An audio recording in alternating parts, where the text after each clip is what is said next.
Muri mugoroba rero tugiye kuganira isomo ryanditse mu gitabo cya Zekariya mu gice cya 3 ku murongo waho wa mbere ahavuga ibya Yosuwa na marayika. Tugiye kureba ibihe biheruka n'abakiranutsi. Igitabo cya Zekariya gice cya 3 isomo rivuga ibya Yosuwa na marayika, aho umugaragu w'Imana Yosuwa yarahagaze imbere ya marayika ariko na Satani arahamukurikirana. Nababwiye ko niyo tuje mu rusengero na Satani arahadukurikirana. Burya niyo mpamvu umuntu uzacika ku icumu akazajya mu ijuru azaba agize umugisha ukomeye, nagera mu ijuru agasubiza amaso inyuma akareba ibintu byamuhigaga yabashije gutambuka ku bwa Yesu, azashima Imana. Kubona n'imbere ya marayika naho Satani ahakurikirana Yosuwa kandi nabwo akaba akiburana ubugingo bwe ngaburimbure. Kubona n'igihe tuje imbere y'Imana tuvuga tuti iby'isi byo mu mujyi tubivuyemo, iby'isi byo mu kazi tubivuyemo, ariko twagera n'imbere y'ijambo ry'Imana aho Imana irivuganira n'abana bayo, naho Satani akadukurikira kandi rwose ku mpamvu runaka ku bantu bamwe akagera ku ntego naho akahaburiza ubugingo. Mbese murumva gucika ku icumu byoroshye? Gucika ku icumu ntabwo byoroshye. Maze anyereka Yosuwa umutambyi mukuru ahagaze imbere ya marayika w'Uwiteka na Satani ahagaze iburyo bwe ngo amurege. Uwiteka abwira Satani ati, Uwiteka aguhane yewe Satani, niko ko Uwiteka watoranije Yerusalemu aguhane, mbese uwo si umushimu ukuwe mu muriro? Kandi Yosuwa yari yambaye imyenda y'ibizinga ahagaze imbere ya marayika. Marayika abwira abari bamuri imbere ati, nimumwambure iyo myenda y'ibizinga. Maze abwira Yosuwa ati, ngukuyeho gukiranirwa kwawe kandi ndakwambika imyenda myiza cyane. Ndategeka nti nimumwambika igitambaro cyiza mu mutwe. Nuko bamwambika igitambaro cyiza mu mutwe, bamwambika n'imyenda. Marayika w'Uwiteka yari ahagaze aho. Marayika w'Uwiteka ahamiriza Yosuwa cyane ati, Uwiteka Nyiringabo avuze ati, nuko nugendera mu nzira zanjye kandi ukitondera ibyo nategetse, nawe uzacira inzu yanjye imanza n'ibikari byanjye uzabirinda, nanjye nzagushyira mu byegera muri aba bahagaze aha. Umva yewe Yesu umutambyi mukuru, wowe n'abagenzi bawe bahora imbere yawe, kuko abo ari abantu b'ikimenyetso. Dore nzazana umugaragu wanjye Shami uzumbura. Yosuwa rero muramuzi neza yuko numwe waturukanye n'Abisiraheli i Babuloni igihe bari batashye ku nshuro ya mbere. Batahanye n'umugabo bita Zerubabeli, batahana n'uwo bita Yosuwa. Umwe ari umuyobozi, undi amwungirije, ariko Yosuwa yari umutambyi mukuru kandi yarahagarariye ubwoko bw'Imana bwose bw'Abisiraheli. Ariko marayika w'Uwiteka igihe Yosuwa yari amuhagaze imbere, Satani nawe yahagaze iburyo bwa Yosuwa kugira ngo amurege. Ndagira ngo mbabwire yuko iki kintu Satani yakoze akarega Yosuwa imbere ya marayika, ni nacyo kintu Satani yifuza gukora kandi azagerageza gukora, kandi abantu benshi azabarega ashirwe abakukanye abegukanye. Ndagira ngo mbabwire gahunda izabaho ku bakiranutsi mu minsi dutegereje iri imbere, nk'uko hari na gahunda izabaho ku banyabyaha nanone mu minsi iri imbere dutegereje. Satani hari ikintu kimwe azakora, kandi icyo kintu tugwire kugitekerezaho tukanacyitegura. Iyo dusomye Bibiliya itubwira yuko uyu munsi Imana ifite inshingano yo kugenderera abantu no kubemeza ibyaha byabo no gukiranirwa kwabo. Iyi nshingano rero ifitwe n'Imana mu minsi iri imbere izaba ifitwe na Satani. None se muri iyi minsi Satani afite iyihe nshingano? Uyu munsi Satani afite inshingano yo guhugenza abantu. Satani yo kubereka ko nta kibazo bafite, yo kubereka ko nta kibazo bazajya mu ijuru, ahora bahugenza ngo batazagira ikintu gishobora gutuma bitekerezaho. Yumva yabashyira mu kantu kameze nk'urujijo kugira ngo igihe cy'imbabazi kizabarangirane. Kandi nubwo Imana ifite inshingano yo kwemeza abantu ibyaha uyu munsi, Satani afite inshingano inyuranye n'iyo ngiyo yo kubuza abantu kubyemera, yo kubwira abantu gushyiraho impamvu. Kandi Satani iyo nshingano Imana ifite mu minsi iri imbere izaba ifitwe na Satani. Satani azahagarara imbere y'abantu abarega ibyaha byabo, abibemeze, abibashinje, abibahamye bibahame.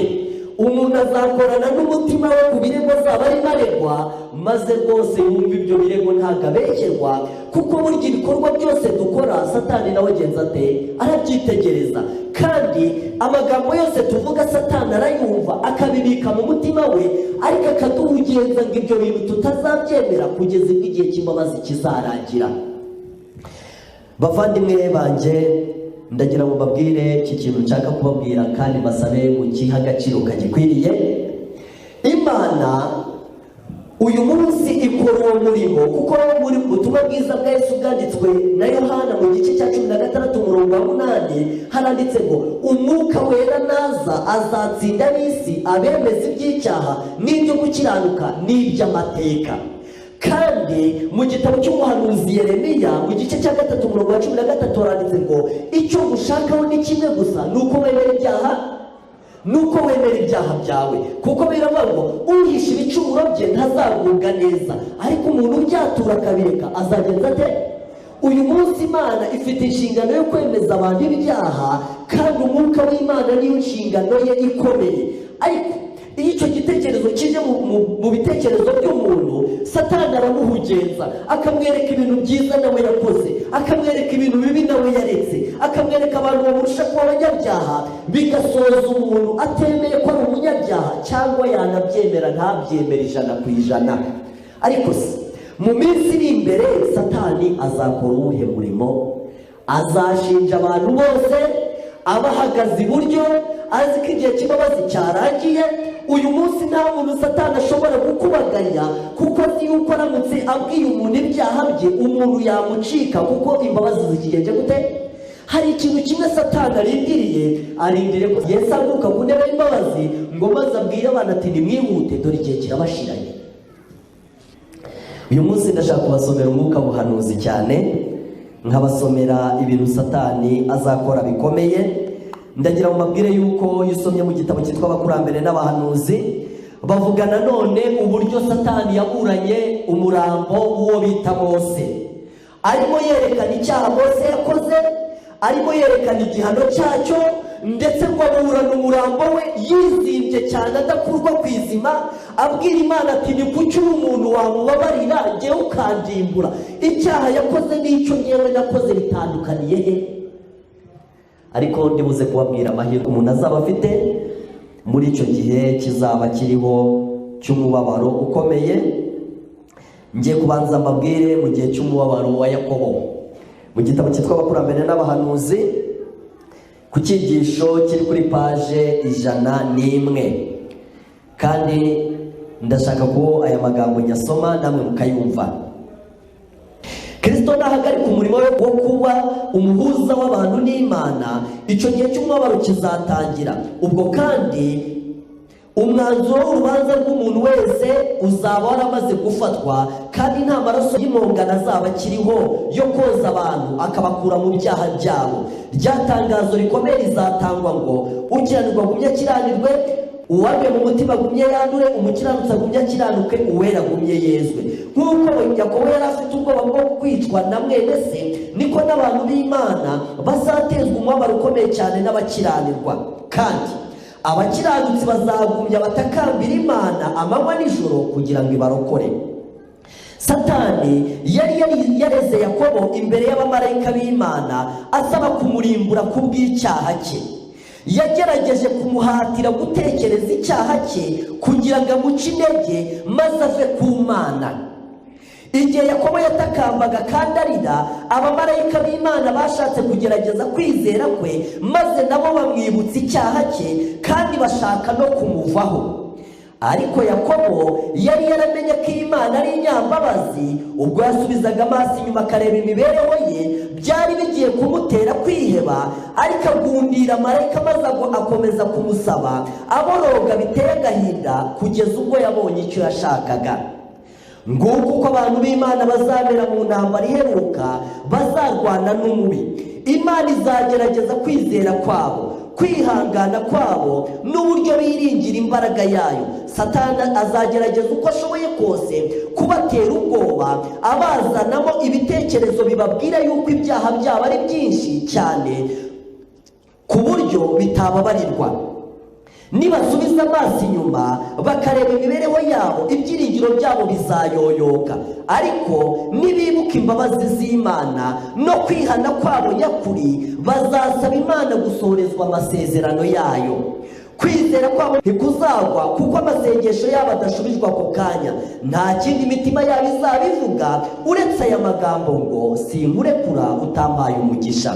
Iyo Yakobo ataba yarihanye icyaha cyo kubona ubukuru mu nzira zitanyuze mu kuri, Imana ntiyajyaga kumubabarira ngo imurindire ubugingo. Niko no mu gihe cy'akaga, niba abantu b'Imana bafite ibyaha bitihanye bikagaragara imbere yabo, baterwa n'ubwoba n'umubabaro, kwiheba byababuza kwizera kwabo, kandi ntibakwiringira yuko bashobora gusaba Imana ngo ibarokore. Ariko nta bicumuro byahishwe bazaba bafite ngo bigaragazwe.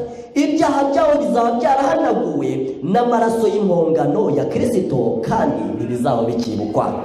Reka mbabwire ahantu bita mu mubabaro wa Yakobo. Rero hari amahirwe nk'umuntu azaba afite.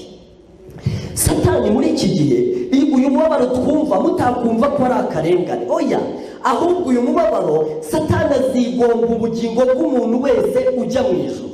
Narangiza amuzanire liste ndende na filime ndende y'ibintu byose uwo muntu yangije, y'amagambo yose adakwiriye uwo muntu yavuze, y'ibitekerezo bitari byo byose uwo muntu yatekereje, kandi amuhatire kwemera yuko ibyo byaha yabikoze. Uyu muntu ikintu kimwe kizamutambutsa, nuko nawe azasubiza amaso inyuma akabona uburyo buri cyaha cyose yakiboneye igitambo cya Kristo kikagicungura. Umuntu nagira icyaha aza gusanga kimwe. Niyo mpamvu ngo icyaha kimwe kirahagije gufunga amarembo y'iki, ngo ntihazaba hari icyaha kimwe kitigeze cyicuzwa, noneho Satani akakizana mu maso y'umuntu, uwo muntu akumva icyo cyaha kimubereye. Ubundi nta cyaha na kimwe Satani yemerewe kuzazana mu maso y'umuntu ngo uwo muntu asange acyemejwe bwa mbere. Ahubwo mbere y'uwo muntu, mu gihe Satani azaba akizana, agomba kwibuka amateka y'igihe Imana yamwemereje icyo cyaha n'igihe yakimubabariye. Nibyo bizatuma abwira Satani ati mva inyuma Satani, narababariwe. Iki kintu ngiye kubabwira kirakomeye, cyitwaho ruzingingata. Iki kintu umuntu Satani azabwira icyaha cye, akumva nta yindi mbaraga yigeze ikimwemeza, akumva rwose ibyo bintu bisa n'ibintu bishyashya bimuje mu bitekerezo. Uwo muntu azaba agize ingorane zikomeye, kuko Satani azakimwemeza. Yesu yaragurutse ku ntebe y'imbabazi. Ariko abantu Satani azemeza ibyaha byabo, bakumva ibyo bintu mbere y'uko Satani abibemeza, Imana yabakoreye uwo murimo wo kubibemeza, bagasanga barabyemeye, bagasanga bavuze nk'umugaragu w'Imana Dawidi yabwiye Imana ati Imana, nakwemereye ibicumuro byanjye, ntabwo nigeze nkwikira gukiranirwa kwanjye, naravuze nti ndaturira Uwiteka ibicumuro byanjye, nawe umbabarire kubw'imbabazi zawe. Igihe abantu bazasanga baragize iyo mibereho yo kwemezwa ibyaha mbere y'uko Satani abibemeza, bagasanga icyo gikorwa cyakozwe n'Imana kera, bazaba bafite ijambo ryo gutsinda Satani. Ariko abantu Satani azemeza bagasanga ibyaha byabo biri ahantu rwose kandi biranditse, bagasanga rwose ibyo byaha Satani azanye birabahama, kwizera kwabo kuzahita kumera nk'ishashi wafata ugashyira ku muriro, kuzahita gushonga. Ikintu gikomeye cyane. Aya magambo arakomeye. Ndabasomera amagambo akomeye uyu munsi, iyo abantu basezeranaho niko bakorana. Nibasubiza amaso inyuma bakareba imibereho yabo, ibyiringiro byabo bizayoyoka. Ariko nibibuka imbabazi z'Imana no kwihana kwabo nyakuri, bazasaba Imana gusohorezwa amasezerano yabo. Kwizera kwabo ntikuzagwa kuko amasengesho yabo adashubijwe ako kanya. Nta kindi imitima yabo izaba ivuga uretse aya magambo ngo sinkurekura utampaye umugisha. Iyo Yakobo ataba yarihanye icyaha cyo kubona ubukuru mu nzira zitanyuze mu kuri, Imana ntiyajyaga kumubabarira ngo imurindire ubugingo. Niko no mu gihe cy'akaga niba abantu b'Imana bafite ibyaha bitihariye bikagaragara imbere yabo, baterwa n'ubwoba n'umubabaro, kwiheba byababuza kwizera kwabo, kandi ntibakwiringira yuko bashobora gusaba Imana ngo ibarokore. Ariko nta bicumuro byahishwe bazaba bagifite ngo bigaragazwe. Nta kintu gishyashya Satani azabazanira. Ibintu byose azazana bazasanga ari ibintu batabonye bwa mbere. Nta gicumuro gishyashya bazerekwa, nta na kimwe. Ariko nta bicumuro byahishwe bazaba bafite ngo bigaragazwe. Ibyaha byabo bizaba byarahanaguwe n'amaraso y'impongano ya Kristo, kandi ntibazaba bakibyibuka. Abantu bose bagerageza gushaka urwitwazo cyangwa guhisha ibicumuro byabo bigatuma biguma mu bitabo byo mu ijuru batabyihaniye kandi bitababariwe, bazatsindwa na Satani igihe azaba yigombye ubugingo bw'umuntu wese. Abaza Imana ati uyu muntu mwemera ute, ngewe ukampakana uti? Ibintu nakoze uyu muntu atakoze ni ibihe? Abantu bose bagerageza gushaka urwitwazo cyangwa guhisha ibyaha byabo bigatuma biguma mu bitabo byo mu ijuru batabyihaniye kandi bitababariwe, bazatsindwa na Satani. Uko barushaho kugira imirimo yo ku rwego rwo hejuru, nuko imyanya yabo irushaho kuba iy'icyubahiro, niko kunesha k'umwanzi ukomeye kurushaho kuba ukuri kuri abo bantu. Niyo mpamvu nigeze mbabwira ikintu hano, niwumva umwuka w'Imana akwemeza ibyaha, ntuzashaka ibimenyetso by'uko utari umunyabyaha, uzahita ushakisha ibimenyetso by'uko uri umunyabyaha. Ushake byinshi birenze iby'umwuka yakwemeje, uzaba urimo ubwira Imana utumva komeza ukorane nanjye. Ariko nushaka iby'uko uri umukiranutsi ugahita ufata liste y'abantu wafashije ngo ibyaha bitaguhama, uzaba wise Imana inyabinyoma kwirimo yemeza umukiranutsi ibyaha. Umuntu w'umukiranutsi w'intungane, abantu benshi Imana itangiye kubemeza ibyaha, aho kugira ngo bitabahama bahita bashaka abantu bajya gusura gusa ngo badasoza babaye abanyabyaha. Ubwo Imana igahita ibura ikomereza umurimo wayo ikarekeraho, ikazategereza ikindi gihe.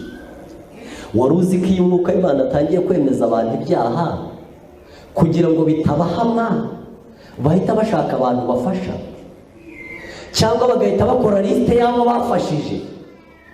Nshuti zanjye, Imana yavuga icyo nshaka ni kimwe gusa, ntabwo ari ibintu 10, ntabwo ari ibintu 20. Nuko wemera ibyaha byawe, ibyo wacumuye ku Uwiteka, kandi icyaha kigomba kuguhama mu mutima wawe, mu bwenge bwawe, mu bugingo bwawe, kikaguhama purusa 100. Iyo zikiri 50 nta kibi, Imana ibikuretse itegereza ikindi gihe.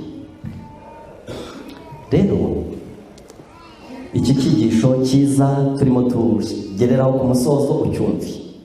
Amateka ya Yakobo duhamiriza yuko Imana itazirukana baguye mu gahato k'icyaha, ariko bakayigarukira kandi bakihana by'ukuri. Imana yigishije umugaragu wayo yuko ubuntu bwayo bwonyine bwashoboraga kumuha umugisha yari akeneye. Niko bizamera ku bazaba bariho mu minsi y'imperuka. Mu mibereho yacu yose yo kubaho ntacyo turi cyo kandi tukaba nta kivurira, dukwiriye kwiringira umukiza wacu wabambwe kandi akazuka, nta n'umuzarimbuka nabigenza atyo. Satani azaburana, ariko Imana izamubwira ati Uwiteka aguhanewe Satani we, mbese uraburana ubugingo bw'umukiranutsi wihaniye? Mbese usi umushimo ukuwe mu muriro? Niko Imana izabwira Satani, maze tube turatsindishirijwe. Njya nibuka umunsi umwe umugabo bita Mukristo ari mu rugendo. Hari ikintu cyanejeje ngeze hano. Iki cyigisho gihuye neza n'ikintu cyari mu mitima y'abantu nabonye barenze umwe, bari bafite iki kibazo kandi basanga nanjye iki cyigisho nicyo ndi bwigisha. Nabubwe nta gisubizo ndi buguhe uri bucyumve mu cyigisho. Mukristo ari mu rugendo, yaje kugera ahantu bita mu gikombe cyamucisha bugufi, ahahurira n'umuntu bita Parwoni, niwe Satani. Maze Parwoni abwira Mukristo ati ubu rero nzanywe no kukugarura.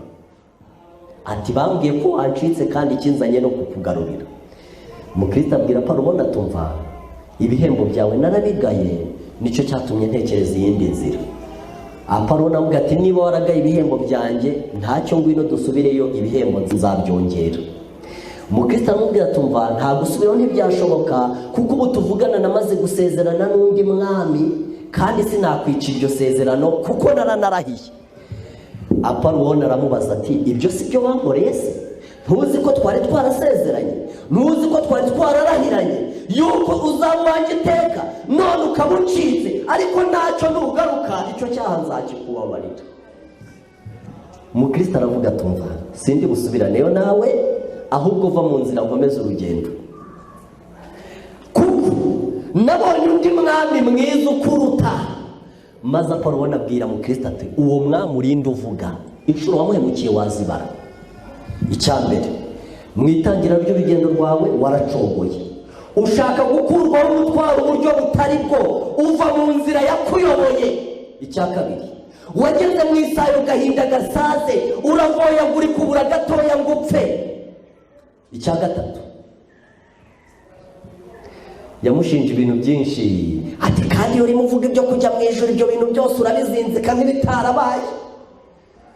Umukristo aramubwira ati ibyo byose narabikoze, ariko wibuke yuko nyuma yo kubikora naje no kugera ku musaraba, kandi nanjye umutwaro wose w'ibyaha bye nanduriye iwawe. Ibyo bintu byansikaga byenda kunyica, nibaza ukuntu nazabikira. Umunsi umwe nageze ku musaraba maze kuwitegereza, bituma icyo bita umutwaro nayo nikoreye uhambuka mu mugongo, uragenda witura hasi, ujya mu mvu ugenda buheriheri. Abagabo batatu baraza, umwe arambwira ngo ibyaha byawe urabibabariye, undi yampaye igitabo kiriho ikimenyetso, undi yanyambitse uyu mwenda nambaye, none se urumva narababariwe? Ngaho vuga niba ibyo bintu narabikoze nyuma yo kuva ku musaraba, cyangwa niba narabikoze mbere yo kugera ku musaraba. Nabikoze ryari? Byari mbere yo ku musaraba. Ati nabikoze mbere yo ku musaraba, ngera ku musaraba narababariwe. Kandi iryo jambo ngo ryahise rituma Aparuwona atanda amababa, abaratsinzwe araguruka. Rero muvandimwe wanjye, dukeneye ijambo rizadutambutsa imbere aha harakaze, kuko Satani azatubombarira ibibazo. Ajya kubaza ati iki kintu ndakubeshyera? Utekereze neza, ati uzi ko iki kintu naho nagikoreye ntibuka? Ati se ibi nicyo urabyibuka? Ati niba ndabyibutse nari narabyibagiwe.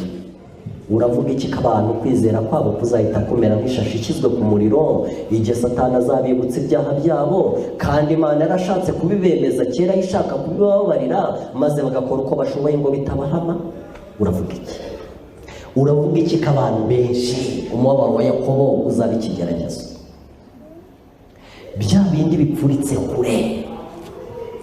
Reka gusomera uyu munsi ndakoresha inyandiko, igitabo cyitwa Intambara ikomeye, ku cyigisho cyitwa umubabaro wa Yakobo, paje 524.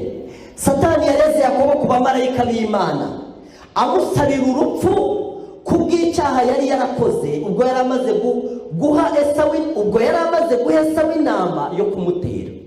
Umve Satani ukuntu ari umugome.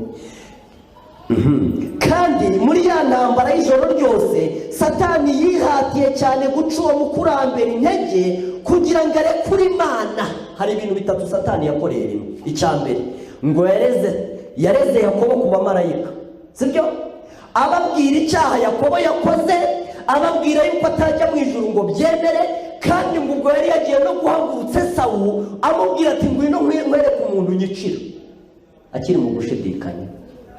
Umva amagambo. Satani yareze Yakobo ku bamarayika b'Imana amusabira urupfu, avuga ati ibyaha yakoze ngibi, n'iki yaragikoze, na kiriya yaragikoze, maze amurega ku bamarayika amusabira iki? Amusabira urupfu kubw'icyaha yari yarakoze. Ubwo nanone Satani yari amaze guha Esawu inama yo kumutera, ngahita amwica amutsinze muri ubwo bwihebe. Kandi muri iyo ntambara y'ijoro ryose Satani yihatiye guca uwo mukurambere intege kugira ngo arekure Imana. Nanone Satani yari arimo yumvikanisha ibyo byaha mu mutima wa Yakobo kugira ngo amuce intege, kugira ngo abimwemeze, kugira ngo ubwe avuga tumva ibyo kujya mu ijuru nabyibeshya gasinkigiyeyo. Ibitero bitatu Satani yabitereye rimwe. Atera umutima wa Yakobo gutekereza ibyaha bye ngo acike intege, ahamagara Esawu ngo azamwice, kandi amurega no ku bamarayika kuri Yesu. kandi muri iyo ntambara ijoro ryose Satani yihatiye guca uwo mukurambere intege kugira ngo arekure Imana. Yakobo yari hafi gucogora rwose, ariko amenya yuko atabonye ubufasha buturutse mu ijuru yarimbuka rwose. Yari yamaze kwicuza rwose icyaha cye, yitabaza ubuntu bw'Imana, ahakana rwose guhindura umugambi we, ahubwo akomeza kugundira marayika amutakambira cyane kugeza aho yaneshereje. Nk'uko Satani yoheje Sawuli gushoza intambara kuri Yakobo, niko no mu bihe biheruka azoshya abantu babi kurimbura ubwoko bw'Imana mu gihe cy'umubabaro. Kandi nk'uko yereze Yakobo, niko azahaguruka akareba ubwoko bw'Imana, afata abantu bose nk'abayoboke be, ariko umukumbi muto w'abakomeza amategeko y'Imana barwanya ubutegetsi bwe. Ageze amahirwe yo kubatsemba ku isi, yabatsinze urugamba.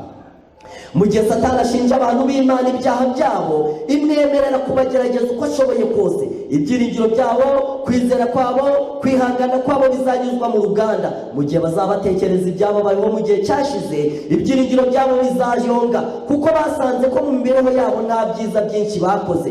Bazasobanukirwa n'intege nke bagize n'ibidakwiriye bakoze. Satani azabatera ubwoba, abereka ko bagize imibereho iteye Imana agahinda, kandi ko imyanda y'ibyaha bakoze idashobora guhanagurika. Ibyo bizamwiringiza ko acogoje kwizera kwabo, yizere ko abateye guhakana Imana. Nubwo ubwoko bw'Imana buzaba bugoswe n'abanzi impande zombi biteguye kubarimbura, ntibazatinya kurenganirizwa ukuri, ahubwo bazahangayikishwa n'umutima no kwibaza ko ibyaha byabo byose byaba byarababariwe.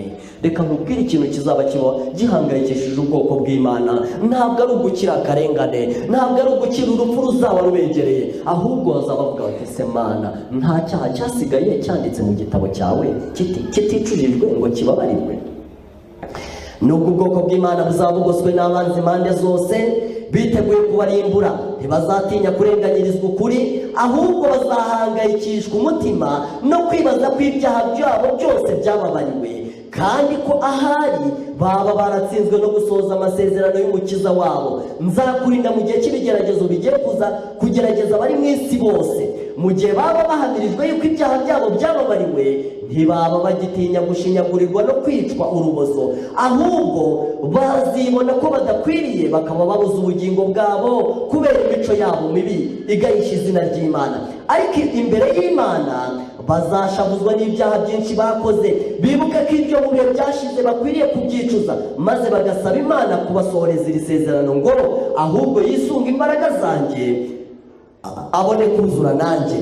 Iyo Yakobo atabanza kwicuza icyaha yakoze cyo gukoresha ubuhendanyi akiha umugisha w'abana b'imfura, Imana niba yarumviye amasengesho ye ngo irokore ubugingo bwe. No mu gihe cy'umubabaro, ubwoko bw'Imana nibuzaba bugifite ibyaha biticujijwe, igihe ubwoba n'agahinda bizaba bishengura imitima yabo, kwizera kwabo kuzacogora. Bazaba bafite ubwoba bwo gutakambira Imana ngo ibarokore, ariko igihe bazabumva ubwabo ko badakwiriye, nta cyaha bazasigarana batakicujije. Ibyaha byabo bizaba byarababanjirije mu rubanza, kandi bizaba byarahanaguwe, nabo ubwabo bazaba batakibyibuka ukundi. Satani yizeza abantu benshi ko Imana itajya yita ku gukiranirwa k'utuntu duto two mu mibereho yabo, ariko Uwiteka atwereka mu byo yakoranye na Yakobo ko atazigera yemera ikibuko cyaba kingana kose. Abagerageza guhishira cyangwa gutwikira ibyaha byabo, bakemera ko bikomeza kwandikwa mu bitabo byo mu ijuru biticujijwe ngo bibabarirwe, bazatsindwa na Satani. Uko barushaho kurata imyizerere yabo, uko barushaho guhimbazwa n'imyanya y'icyubahiro barimo, niko ibyo bakora birushaho gushavuza Imana, nako barushaho gutiza umwanzi wabo umurindi wo kunesha. Abakomeza kuzarira bagakererwa kwitegura umunsi w'umwami, ntibazaba bagishobora kwitegura mu gihe cy'umubabaro cyangwa mu gihe icyo ari cyo cyose. Ibya bene abo bantu biteye agahinda. Nshuti yanjye, muvandimwe, igihe Satani yaregaga Yosuwa, amahirwe nuko Yosuwa yari yarababariwe. Igihe Satani yaregaga Mose, arimo yerekana ko yakubise urutare kabiri, ndagira ngo mubwire yuko ijambo ry'Imana avuga igihe Mose yari arimo azamuka umusozi Nebo, agiye mu mpinga zawo ngo yongeye kwihana icyaha cyashengutse umutima, yongera kubabazwa nacyo, yongera kucyatura, kandi ngo hari ibimenyetso Imana yamuhaye by'uko imubabariye. Ngo Imana nibwo yahise imusanga imwereka igihugu cyose cy'i Kanani, imwereka imibereho ya Yesu avukiye mu muvure w'inka, imwereka Yesu akuriye mu ishyanga ritamwemera, ngo kugeza Yesu ajyanye abakiranutse mu ijuru. Ibyo bintu byose ngo Mose ahagaze hejuru y'umusozi nk'ikimenyetso cy'uko Imana yumvise isengesho rye, ngo yarabimweretse, ngo maze ahita aba nk'umusirikare unaniwe ku rugamba, ngo ahita aryama nk'umuntu uruhuka, maze umwuka we urahera. Niko yapfuye Mose. Ariko ngo Satani barahageze yiruka cyane, abwira Imana ati uyu muntu ni uwanjye, ndagira ngo nkwibutse ko wakubise urutare kabiri kandi warabimubujije. Ariko ntabwo yari azi ibyabereye mu mutima w'umugaragu w'Imana, yari yihaniye kandi yari yababariwe. Muri iki gitabo babivuga mu buryo burambuye, muzabireba mu cyigisho kivuga urupfu rwa Mose, nibwo muzabona yuko ngo ubwo yasubizaga amaso inyuma areba imibereho yagize, igikorwa kimwe cyarabyangije byose. Iyo bibi bishoboka ngo icyo gicumuro gihanagurwe, yiyumvagamo ko atajyaga gutinya urupfu, yijejwe yuko kwihana no kwizera igitambo cyasezeranywe ari byo byonyine Imana yashakaga. Maze Mose arongera yatura icyaha cye, maze yingingira kubabarirwa mu izina rya Yesu. Ni igihe yari arimo azamuka umusozi, kandi ngo amaze kwatura icyaha cye, amaze kwingingira kubabarirwa mu izina rya Yesu, ngo Imana nibwo nayo yahise imugenderera. Muzasoma iki gice, haravuga ngo Mose yerekwa mbere amateka y'Abisiraheli, Imana iramwereka. Mose abona kubambwa ku musaraba n'isi igizwe nshya, Imana irabimwereka. Bakavuga ngo Mose yerekwa ibintu byose, ngo maze Imana isoza kumwereka ananiwe, ahita aryama nk'umuntu uguye agacuho, umwuka umushiramo, ariko apfa yihaniye. Rero ngo Imana ntabwo ijya itorera icyaha ngo ikihanganire, ahubwo icyaha Imana iragihana. Kandi muzasoma ibyerekeranye n'umugabo bita Martin Luther nanone mu gitabo cy'intambara ikomeye, igihe Satani ngo yari arimo amurega cyane, avuga ati wakoze ibi n'ibi, abimwemeza mupombarida ibibazo byinshi. Ngo Martin Luther yabwiye Satani ati ngaho kura ikiganza aho ngaho, aho hari handitse ngo yarababariwe.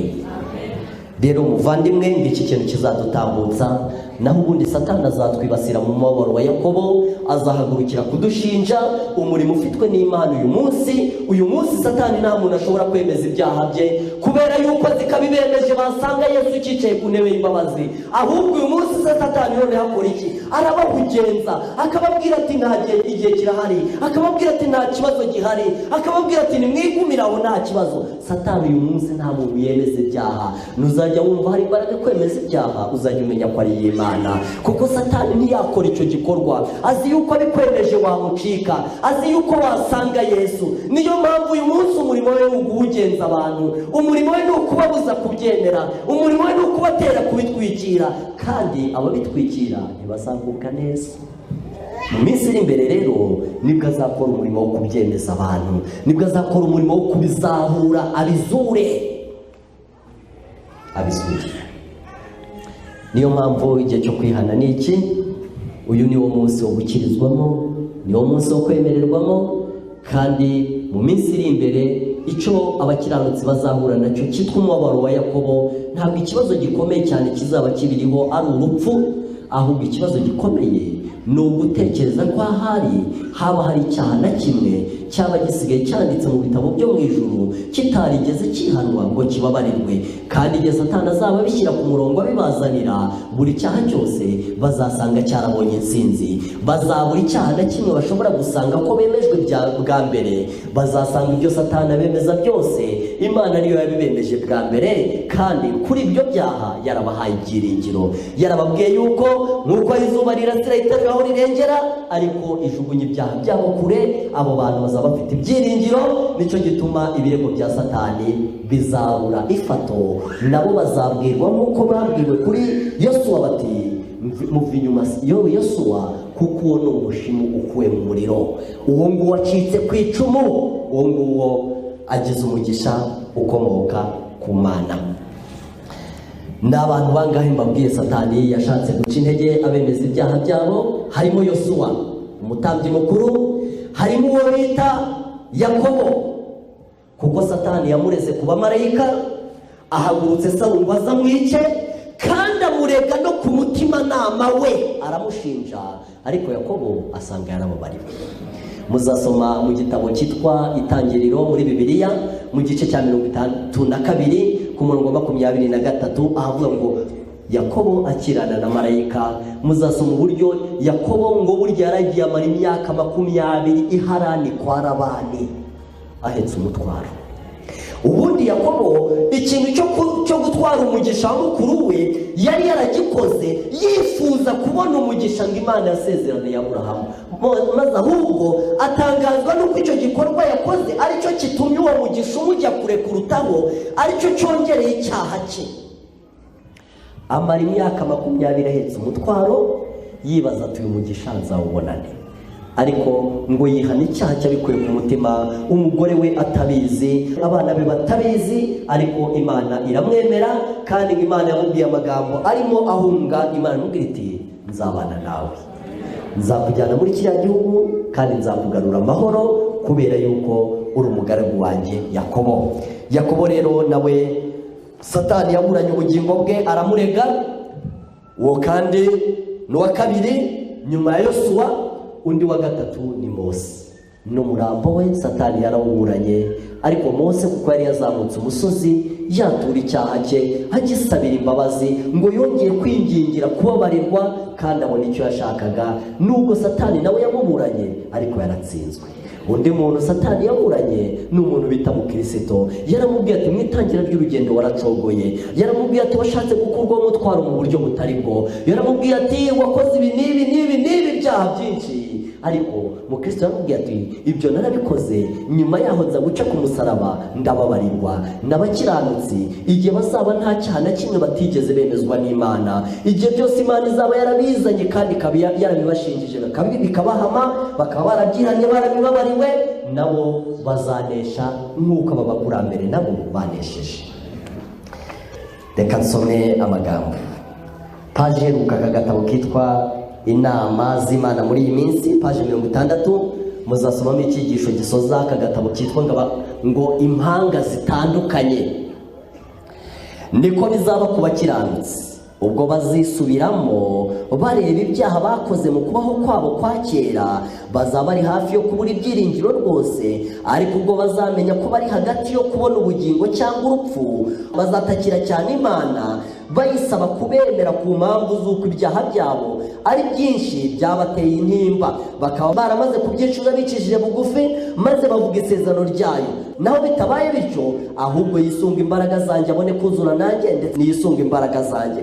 Niko bazasaba Imana mu masengesho yabo ku manywa na nijoro. Imana niba yarumvise gusaba kwa Yakobo igakiza ubugingo kubw'imbabazi zayo, iyaba atigeze yicuza ibyaha bye byose byo kubona umugisha wa se mu buryo bw'uburiganya. Abakiranutsi bazamera nka Yakobo, ukwizera kudahindana n'imigambi ikomeye itazagamburura, baziyumvamo ko badakwiriye, ariko nta byaha byarwihishwa bazaba barasigaranye bataragaragaje. Baramutse bagize ibyaha bitatuwe kandi biticujijwe bikanyura imbere yabo, muri icyo gihe bakiyumvamo cyane ko badakwiriye na hato, kandi ubwoba bwabica bakagira agahinda kamena umutima. Ibyo byose byabatera kwiheba rwose, gucogora kwabuza kwizera kwabo gukomeye, kandi ntibagira ibyiringiro byo gusaba Imana ngo ibakize. Kandi ibihe byabo by'igiciro cyinshi babimara bavuga ibyaha bya rwihishwa, barizwa n'ukuntu batagifite ibyiringiro. Iki gihe ni icyo kwitegura. Bose bahawe kugira ngo bitegure imbere y'umunsi ukomeye w'Uwiteka. Nihagira abatabyitaho ngo bitegure bagahinyura imiburo baburiwe, bazasigara batakigira icyo bikirisha. Gukirana na marika kwa Yakobo akomeje cyane yihanganye bikwiriye kuba icyitegererezo ku bakristo bose. Yakobo yaranesheje kuko yihanganye ntiyagamburura. Abashaka umugisha w'Imana bose nka Yakobo bakisunga cyane amasezerano nkawe, banga kurekura bihanganye nkawe, bazanesha nk'uko yanesheje. Impamvu abiyita bizera benshi batagira kwizera k'ukuri, ntibumva uko gukomeye, biterwa n'uko bagira ubunebwe mu by'umwuka. Ntibemera gukorana umwete wose ngo biyange bahendahenda Imana, bababaye cyane ngo bamare umwanya bayisaba umugisha. Mu gitabo cyitwa Intambara Ikomeye baranditse ngo abazi gukirana n'Imana nka Yakobo ni mbarwa. Ngo gukirana n'Imana nka Yakobo bigirwa na ngerere. Ngo ni bake bashobora gusenga kugeza ubwo ngo bumva bagiye gushira mu mwuka, ariko bakabwira Imana bati n'ubundi ndapfuye ndapfa ngufashe, n'ubundi ndakurekura ndapfa, sibyo? None rero ndagwa mu biganza byawe. Umugabo bita Mukristo ngo yagiye guhura na Parwoni. Oya, umutima uramubwira iti Aparwoni agiye guhita kurasa kwice. Umugabo yigira inama ati ngiye gusubira inyuma. Nahuye n'abantabwo babasubira inyuma bambwira ko batinya intare, ngewe nagize umugisa nziciyeho, ariko Aparwoni atangaraje mu nzira aranyica, none reka nsubire inyuma. Undi mutima we uramubwira utumva rero nusubira inyuma noneho ni gupfa nabi, kuko nibe no mu gituza byibura igihe wari muri nyumba nziza bakwambitse ibyuma bikingira igituza, ariko kuko mu mugongo nta cyuma na kimwe bakwambitse, ngaho reba inyuma muhi bitugwa kurasa ahubwo upfi. Maze ngo Mukristo abwira Imana ati Imana, ngiye gukomeza njye imbere, ndagusabye nuzumva yuko napfuye ngusanga, byibura uzasura umurambo wanjye. Nshuti yanjye, umva amagambo nshaka gusomera. Abashaka umugisha w'Imana bose nka Yakobo, bakisunga cyane amasezerano nkawe, banga kurekura bihanganye nkawe, bazanesha nk'uko nawe yanesheje. Impamvu abiyita abizera benshi batagira kwizera k'ukuri, ntibumva uko gukomeye, biterwa n'uko bagira ubunebwe mu by'umwuka. Ntibemera gukorana umwete wose ngo biyange, bahendahenda Imana bababaye cyane ngo bamare umwanya bayisaba umugisha. Kwizera kuzihanganira icyo gihe cy'umubabaro gukwiriye kwimenyerezwa gukora ku mitima yacu ubu ngubu. Abataragerageza uko bashoboye kose ubu ngubu bagira ukwizera kuzababashisha kwihangana, bazaba batiteguye na gato kugira ukwizera kuzababashisha guhagarara muri uwo munsi w'amakuba n'ibyago, mucyo Bibiliya yise ngo n'umubabaro wande. Nshuti yanjye, ndagira ngo nkubwire koko nk'uko Bibiliya bivuga n'igitabo cy'Umwuka w'Abahanuzi kikabivuga, buriya tubona imigisha ingana no kwitanga kwacu. Uko twitanga ku Mana niko natwe turonka. Imigisha yacu igerwa ku mashyi kuko twitanga gakeya. Simba beshye, njya ntekereza ukuntu Yesu yasengaga ari umwana w'Imana, ariko hari n'umuntu ubaho akabyuka mu gitondo bukarinda bumwirira, oya atanatekereje ko habaho Imana, akaba mu miruho y'isi agacuragana izuba rikarenga, atanatekereje ko habaho Imana yamuremye. Kandi uwo muntu ati kuki mbona rwose nkiri kuri uyu murongo ndi, arirenganya. Kuko ngo tubona imigisha ingana nuko kwitanga kwacu kungana. Umuja w'Imana yaranditse ngo igituma abakristo batabona imigisha y'Imana ntibitanga. Ndabaha urugero. Mbese hari umuntu washatse amafaranga akayabura? Abantu ko buki bashaka bakayabona? Wari uzi yuko Imana yaremanye umuntu ubushobozi ku buryo ikintu cyose zamubaza izagihera ku bushobozi yamuremanye. Bwa bundi butuma umugabo avuga ati ngiye kubaka inzu, akabyiyemeza akazashirwa yihagaritse. Ubwo bushobozi nibwo Imana izahera ibaza umuntu. Bwa bundi butuma avuga ati ubugewe nzasoza ngiye muri Amerika, akemera akarya duke, akemera akajya abwirirwa, ariko icyo ashaka akazagenza ate? Hari ubushobozi Imana yaturemanye ngo bwitwa imbaraga yo kwitegeka, ituma ibindi tubishaka tukabigeraho, kuki iby'Imana tubishaka ntitubigereho. Nuko kubigendamo bikuru ntege. Abantu bose baba bumva bizizana, bumva hari uburyo bazaryama bwacya mu gitondo bakumva bahindutse ukundi kuntu. Nshuti yanjye, ubwo buryo ntibubaho, nta gitabo na kimwe bwanditsemo, ntabubaho. Rero ntabwo uyu munsi ndi buvuge ibintu byinshi, ndashaka ko dusoza kare tugataha, ariko ndagira ngo utekereze ku gihe gitoya cy'umugisha dufite. Yesu yabwiye abantu isomo n'abasomeye ry'urufunguzo ku isabato, yabwiye abantu ati nimugende bikiri ku manywa mutabiriraho mukiri heza, ati kuko umuntu ugenda nijoro atamenya iyanjye. Kandi arabwira ati hasigaye igihe gito umucyo ukiri ku muri mwebwe, atari ku mwijima ugiye kuzabudika abantu bakabakabe. Ubu ntitwabyemera twese kuko nyine umucyo uracyahari, ariko uzabudika, umwijima uzabudika. Maze abwira abantu ati nimugende bikiri ku manywa mutabiriraho mukiri ku nzira, nimwihute cyane kugira ngo tugere ahantu Imana iduhamagarira. Rero bene data bashiki banjye, uyu munsi Imana iratuburira, iratugira inama, iratubwira yuko imbere yacu hari igihe cyitwa igihe cy'umubabaro wa Yakobo. Muzasoma iki gitabo cy'intambara ikomeye, muzabonamo ibintu kivuga. Kiratubwira yuko imbere hari igihe kitoroshye, kandi ikintu cyadufasha kuzahatambuka nuko uyu munsi twakwifata, ni reserve twaba dufite, nuko twifashe uyu munsi nibyo bizadufasha kumenya uko twifata mu gihe kiri imbere. None rero ndakugira inama kugira ngo uyu munsi wongere gusubiza agatima impembero, wongere utekereze ku nzira Imana yaguhamagariye kugendamo, kandi urebe niba uyihagazemo neza. Niba utayihagazemo neza, ubwire Imana utumva Mana, imbabazi zikiriho, igihe kitararangira nanjye ungirire neza. Ubwire Imana uti ndabizi urimo uragenderera abana bawe uheruka Mana, ubwo ugenderera abandi nanjye ntuzike. Kandi nubwire Imana gutyo warangiza ukoroha ku murimo wayo. Ikintu cyitwa koroha ku murimo wayo, ntugire amananiza ngo umere nk'uhanganye nayo, izana ibintu nawe uvuga uti hoya, ahubwo ukaba umuntu ugondeka. Imana izakugeza ku ntego kuko yifuza ko twese twahabwa ubugingo buhoraho. Reka rero muri uyu mugoroba Imana iduha umugisha, iturebesha amaso y'imbabazi, kandi itugenzereze nk'uko yagenjereje abakurambere.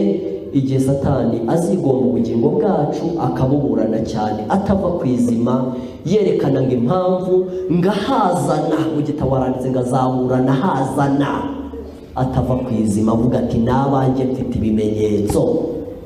Reka natwe Yesu azamutubwirire ataba n'umushimo ukuwe mu muriro, azabatubwirira ataba abantu ni abantu banjye nabacira imanzi mu biganza, ataba abantu birakwiye kuba iwanjye iteka ryose. Uwo mugisha wifurije umuntu wese, kandi nanjye nongeye kuwifuriza no kuyisabira cyane kugira ngo Imana izaduhe kuzabona uwo mugisha uheruka igihe Yesu azabagarutse. Nibyo saba Imana kudushoboza kubw'ubuntu bwayo, mu izina rya Yesu umwami wacu, amen.